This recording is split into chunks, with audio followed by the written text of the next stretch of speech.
Bienvenue dans ce nouveau podcast autour de réalité contemporaine et de l'actualité. 4 voix littéraires ouvrent aujourd'hui une réflexion nécessaire sur ce qui indigne, bouleverse. S'indigner, c'est refuser de se laisser écraser par l'indifférence. Chaque voix qui se tait est une voix qui accepte l'inacceptable. Nous le refusons. Avec nous, Jean-Éric Wild, Isabelle Aimé, Marina Racine et moi-même, votre dévouée.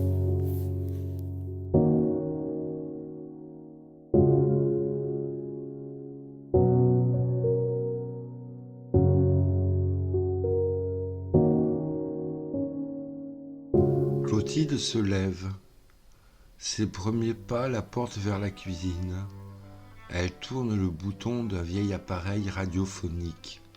Le speaker dévoile d'une voix monocorde les actualités. C'est le fond diffus d'un monde devenu abstrait, un monde qui se joue sans elle. Ses souvenirs lui échappent. Quelques images de son enfance perdurent. Le bonheur était si simple en ce temps-là. L'inflation galope. Le prix exorbitant du loyer de son petit deux-pièces. Sa retraite qui se réduit à une peau de chagrin, ses oublis, petits et grands, son café qui bout au fond de la casserole, le prix du gaz à la hausse, ses yeux dans le vague, sa plus grande peur, celle d'une solitude qui s'étend comme un océan, un rêve, celui d'un regard qui ne soit pas indifférent, de quelqu'un qui la prenne une dernière fois dans ses bras, une dernière valse avant que le rideau ne tombe. Aujourd'hui, il fera beau. La voix radiophonique l'informe de ce qu'elle peut voir à travers la fenêtre. Pour les versos du premier décan, l'amour est au beau fixe. Elle y croit. Le cœur et le corps n'oublient jamais que c'est la seule chose qui compte. Cet après-midi, elle ira au parc, s'installera au soleil. Une maman s'assiera à côté d'elle. Dans le landau, un enfant qui dort. Elle lui racontera cette nouvelle vie avec le bébé, ses joies, ses fatigues. Clotilde tiendra le bébé dans ses bras quelques secondes. Elle sentira de nouveau de l'amour. La maman partira, puis elle s'endormira une dernière fois.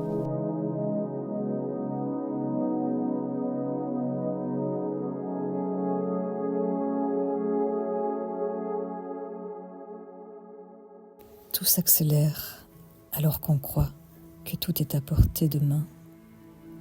L'illusion de choix infini, l'amour devenu liquide, dilué, fragmenté, une flamme vacillante qui s'éteint dès qu'elle rencontre l'autre.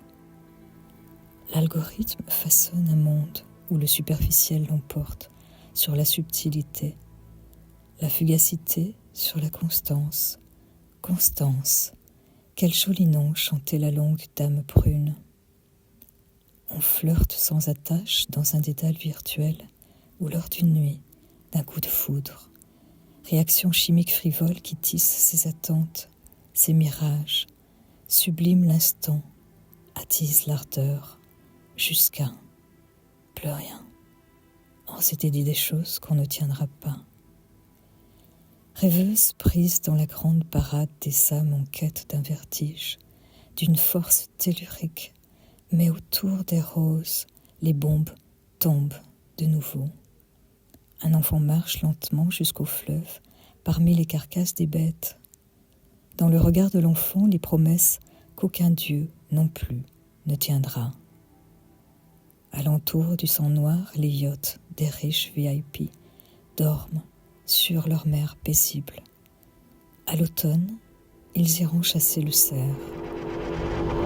Un enfant marche par-delà le Jourdain. De l'autre côté de la mer, une femme sans lien à la barre, avec sa pierre dans le ventre. Une femme, plusieurs femmes, qui confrontent les juges à la banalité du mal, au viol qui tue. Ailleurs, le vieux rêve américain vacille sous la censure. Tout s'accélère alors qu'on croit que tout est à portée de main. Et moi, irréductible dissidente, je persiste à t'aimer.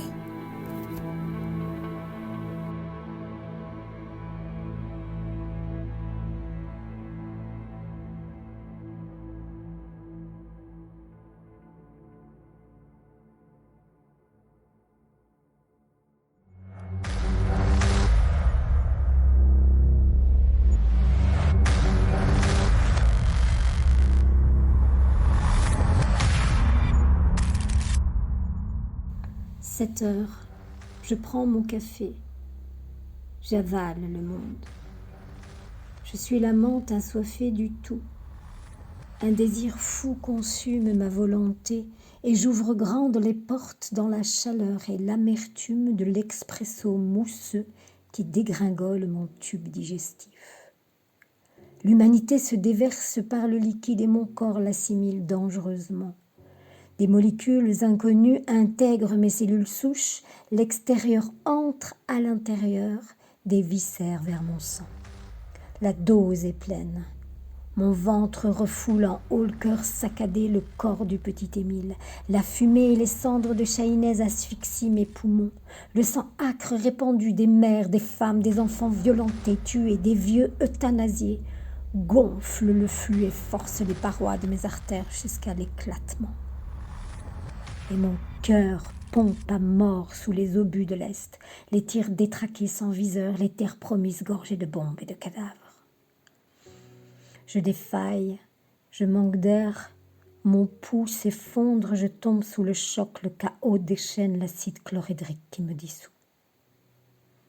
Dans mon effondrement, sa main s'étire jusqu'à la mienne dans une caresse, et son pouls enfantin s'enfonce dans ma chair. Elle chuchote tout près de ma jugulaire. « Réveille-toi, Mamita !» La douceur de sa musique se faufile dans mon cœur en lambeaux et toutes les failles deviennent puits de lumière. La chute s'arrête. Tout s'ouvre à nouveau. Et c'est folie pure. Je suis l'amante assoiffée du tout. J'ai bu mon café et j'ai avalé le monde.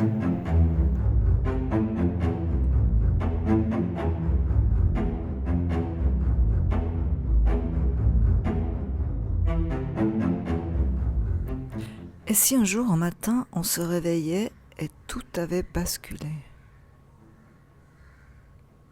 Les nouvelles deviennent de bonnes nouvelles.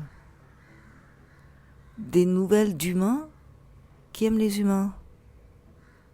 Des créatifs, des associatifs, le petit peuple.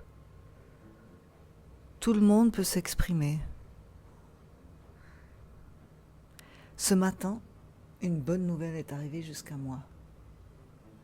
Une donation de 1 billion de dollars à l'université de médecine Albert Einstein dans le Bronx quartier de malfamés, aurait-on dit il y a encore quelques décennies.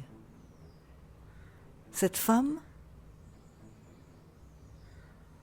a exprimé cette volonté de faire de la médecine un écolage gratuit.